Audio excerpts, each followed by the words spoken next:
Hi guys, how are you doing? How was your Christmas? Hope it was drama-free. Ready for some new stories I've prepared for you today? Let's go to the first one, about OP's ex, who moved his family into OP's house.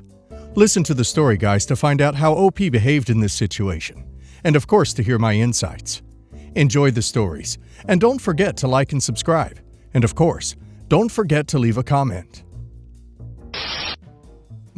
Female 34, now ex-fiance, Deacon, male 41, and I have been on a rough patch for months. I tried to be patient and to be supportive. I sought help and even tried individual counseling because he doesn't believe in couples therapy. The most painful and horrendous feelings is to learn that I didn't really have a place in his life. He was his own priority, then his ego, then his family, then his hobbies. I can't even put myself at the bottom of the list because he made me feel like I didn't exist. A few months ago, he asked to open the relationship. It was out of the blue, and I was very hurt and humiliated. I didn't want to lose him, but I just couldn't do it. So I said we needed to end the relationship. He said it was a joke, but I don't believe him. This broke my trust. I asked not to choose a wedding date because my mind was going back and forth. He begged me not to return the ring. I got lots of hot and cold treatment after that. Sometimes he was very affectionate, but sometimes he said that I needed to start losing weight and that my lingerie was uninspiring. My great-grandfather's sister, Aunt Mariana, has lived in poverty for most of her life, and now that things are going much better for our side of the family, he wanted her to come visit. During one of my emotionally down moments, I impulsively went to visit my family and realized that my situation with Deacon is too far from what love feels like. I ended up visiting my Aunt Mariana, and after a lot of thinking and conversations, we decided that it was best to just help her move to our family's home and help her children, families, get better jobs in the area so that they can start over.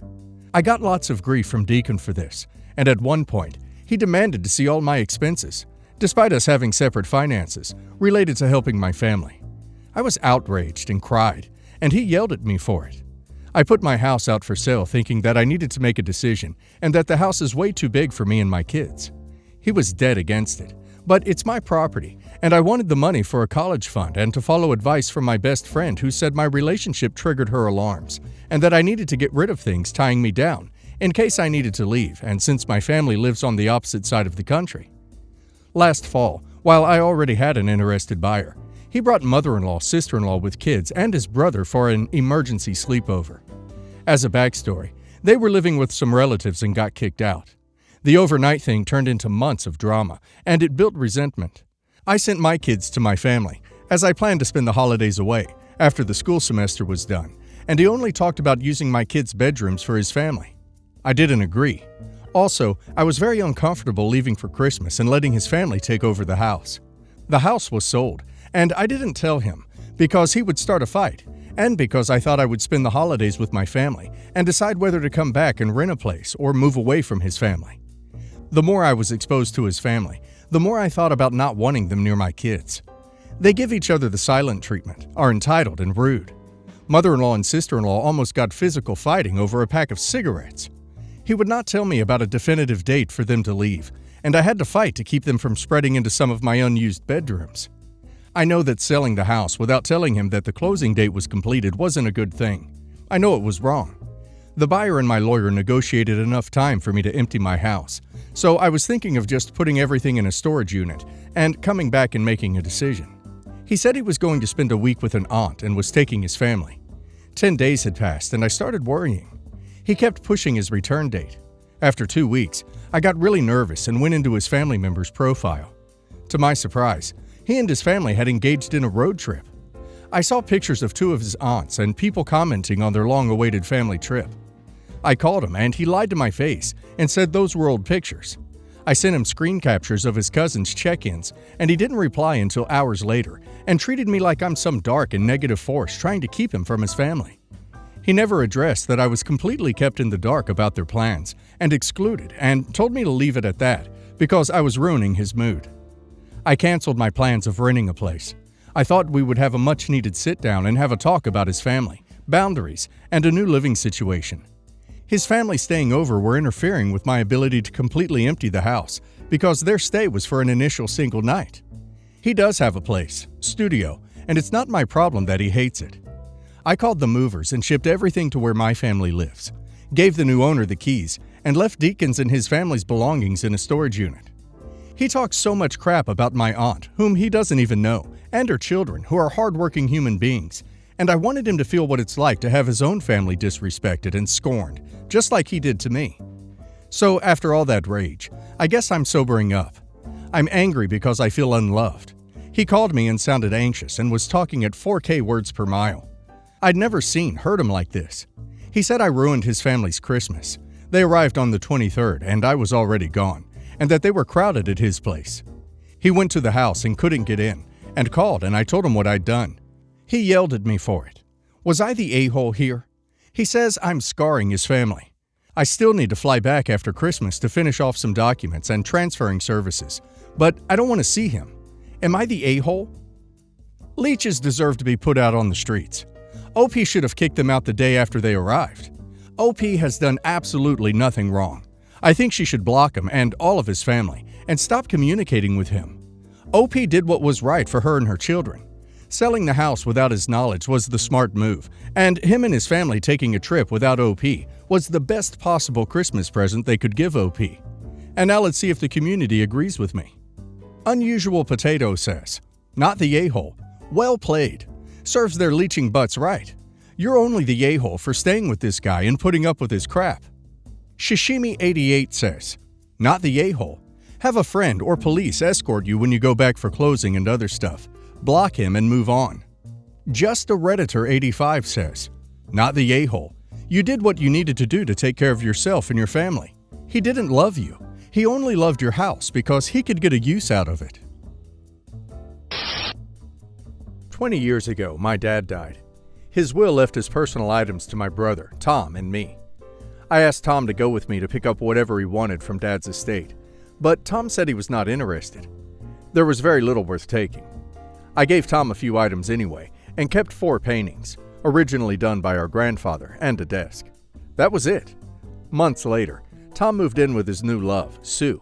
She had a nice house, and since our house already had a lot of artwork on display, I offered to let my artistic brother hang those 4 paintings in his partner's house. He accepted, and there they stayed for about 19 years until my brother recently died. He has no biological children. I never intended the paintings as a gift, but rather as a loan for Tom's use and enjoyment.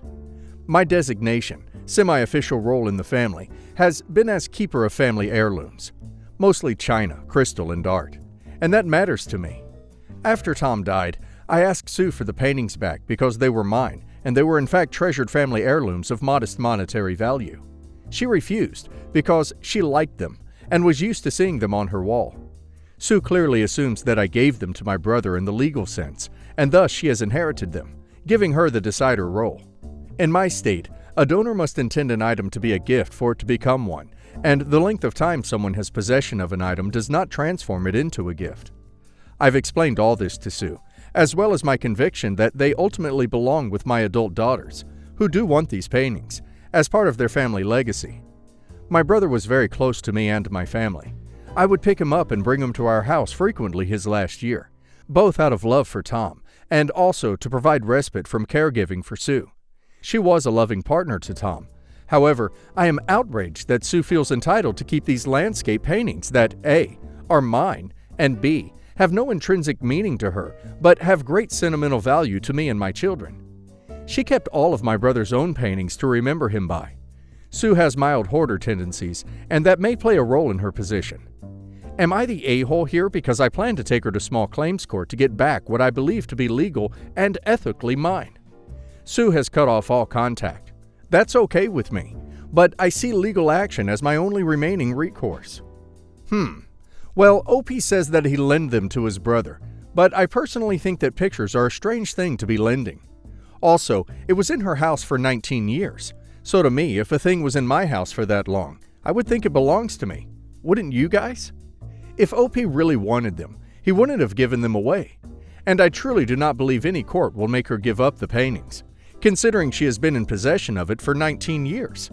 And now let's hear the community's opinion. EdgedFG5433FG says, "Not the a-hole. It is understandable that you want to reclaim family heirlooms with sentimental value. If legal action is the only way to resolve the issue, and you believe you have a rightful claim, it is within your rights to pursue it. Peanut Gallery 10 says, not the a-hole. Contact an attorney. If they weren't married and he left no will, his biological family may have a claim to his estate and possessions. K.I.R.E.L. says, you're the a-hole. Those paintings were in her house for almost 20 years, and nobody ever donated. They didn't belong to your brother. In fact, she can make the argument that they were his because your grandfather left items to both of you per his will. You can't prove they were alone, and since he has had them so long, I think a court would find it hard to rule that way. She has every right to expect they would pass to her. My 18 female. Dad always forced me to give my things to my stepsister. 16 female. When I would go to his house for the week, if my stepsister saw me with something new or cool, she would beg Dad to let her use it. His justifications were either, we are in the house, so it's not like I'll never be able to use it, or I get it to myself for a whole week, so I should just let my stepsister use it. The problem with those excuses was that when my stepsister was using something of mine, she wouldn't let me take it back, and no one did anything about it. And when it was time for me to leave, my stepsister would conveniently be away, so I couldn't get it back. One day I came to his house wearing new shoes. My stepsister loved them, so my dad forced me to let her wear them. So for the whole week with my dad, I couldn't even wear my own shoes. And when it was time for me to go back to Mom's, my sister was wearing my shoes to a friend's house and didn't know what time she would be back. So I had to wait another week to get my shoes back. When Mom dropped me off, she told my dad that she would charge him for the shoes if I didn't get them back. He made my sister give them back to me, which extremely upset her, and Dad let me know how selfish that was and called me a bad sister. The last straw for me was when I got a new Nintendo Switch. My old one broke, and it took me a while to save for one, so I was excited to play again. Unfortunately, the day I got it was the day I went to my dad's. When my sister saw me playing, she asked for a turn. I told her this is the first time I'm playing in a while, so she will have to wait a bit. She waited a max of 5 minutes before she went crying to my dad. My dad used the excuse of me getting it to myself for a week to convince me to let my sister play. When I still refused, he pulled the authority card. His house, his rules. When my stepsister got her hands on it, she did not put it down. Even when she wasn't actively playing on it, she kept it with her so I couldn't play it. Not only that, but she wasn't taking good care of it. She was leaving it in precarious places and even played it while in the tub. I texted my mom saying I'm about to lose another Switch. When she asked what happened, I told her about my sister. After I told her, she called Dad and told him off. My dad finally made my stepsister give back my Switch, but he and my stepfamily treated me coldly for the rest of the week. After that incident, I stopped bringing anything to my dad's house. I'd rather be bored than lose my own belongings to my sister. If it wasn't already at my dad's, I didn't need it. I turned 18 recently and am now choosing to have very little contact with my dad or stepfamily. He is still constantly trying to force me to give things up to my stepsister, and I'm tired of it. I'm not really sad about this, since I can't really say when the last time I enjoyed being around my father was, so I think this is for the best. Oh wow. I would have used the most damaged clothes I had and would ask Dad to lend me some of stepsister's stuff, because it's only for a week. Glad OP is separating herself from that toxicity. OP's father is enabling OP's stepsister's behavior, and when she gets older and realizes she can't always get what she wants because Daddy isn't there to help her, she'll be lost with no one there for her. And now let's hear the community's opinion. Silver Advantage says, your stepsister sounds like a little crap, and your dad is a major a-hole. I'm glad you get to choose not to spend time with those horrible people. Accurate Salary says, your father is obviously using you and his relationship with you as the sacrificial lamb to make peace within his own relationship. Instead of being a father to you, his own bio child, he's an enabler to his stepchild's atrocious behavior. Quite frankly, I don't believe he sees you, OP, as a person, but as someone he can manipulate and emotionally blackmail in order for his own selfishness. Never call the 16-year-old your sister. She clearly isn't, and she's an entitled narcissist. Instead, try looking at her as a deformed appendage of your father's spouse. Your father has made his bed. He can lie in it. Go no contact or low contact with Dad and his family. You are no longer obligated to cater to your father's and his stepdaughter's needs. Your mother is the MVP. Spooky Girl says, if it was me, I would bring things over that you know your stepsister hates. She hates the color yellow? Wear all yellow. Instead of a switch, pretend to be reading and being really into the most boring and painful book ever written. And when she has taken these things from you, you finally have the proof that she is only doing this to make your life miserable. And as an added bonus, you get a bit of revenge on the side. With that said, I'm glad you are going low contact with your father and stepfamily. They all seem toxic as hell, and you deserve better. My niece Andy, 19, baby, 15 months, grabbed a hold of my daughter's, Kayla, 13, earring at Christmas and ripped it completely out. The earlobe will require plastic surgery to fix to look nice again. It was said around $2,000 in the ER, but the nurse said she can't give me an exact quote and gave me some recommendations for plastic surgeons. The ER trip was a nightmare on Christmas, and it was a 2-hour wait while my daughter was in pain. The whole time I was waiting there, my sister and Andy didn't bother texting my daughter or me to apologize or to even see how she was. My husband, me, and my daughter are so mad at them, and I want to take Andy to court if she doesn't pay for the surgery. The surgery would be considered elective because our insurance has labeled it as cosmetic and it will come out of pocket. Andy said she can't afford to pay for the surgery, even though her baby just walked up to my daughter unexpectedly and ripped the earrings out of her ear. They said it was an accident, and things like that happen. I have 3 children, and none of them have ever done something like that, and I would be embarrassed if they did, and I would apologize and offer to pay. My sister called me a bee for even suggesting Andy pay, because Andy is saving up to move out. I don't think my request for money is unreasonable, but Andy and my sister have blocked me from texting him, and my husband is insisting if we are forced to go to small claims court, he wants pain and suffering added to the surgery bill because my daughter's ear hurts so much, and Andy never once expressed concerns over Kay's injury. Nigel Shiftwright says, "Everyone sucks here. The niece should have supervised the baby better. But really, cosmetic surgery on an earlobe? This is your family. Everybody takes care of everyone else as best they can and within their means. You want to take a 19-year-old single mom with a 15-month-old baby to small claims court? Really? On the other hand, your sister could have stepped up with something." Lizard Malk says, "You're the a-hole.